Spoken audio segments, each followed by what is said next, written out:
So when you think about the mid-20th century revolution, you got two major pieces of legislation that fundamentally changed the nation. The Immigration and Nationality Act of 1965 and the Voting Rights Act of 1965.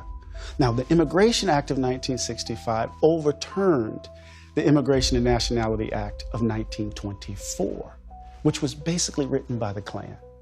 And that established national quotas. And in this period, in 1926, the 150th year anniversary of the nation, the Klan was approved to have its annual convention on the grounds of the Philadelphia Exposition celebrating the nation's 150th year. They were going to celebrate the flag and burn a cross at the same time.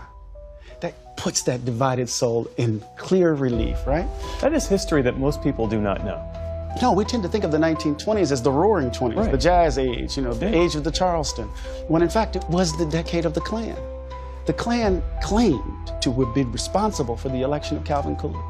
The man who actually co-authored from the House of Representatives the Johnson and Reed Act, the Immigration Act of 1924, was a member of the Klan. Senator Reed from Pennsylvania, not Philadelphia, Mississippi, but Pennsylvania, represented a state where there are over 250,000 members of the Klan.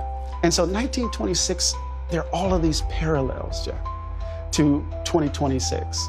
Calvin Coolidge's speech, for example, he says, we don't need but one revolution. And that revolution wasn't radical. It just gave voice to the enduring metaphysical principles that are true irrespective of what we do. All we need to do is to remember and restore. MAGA gives that an evangelical twist.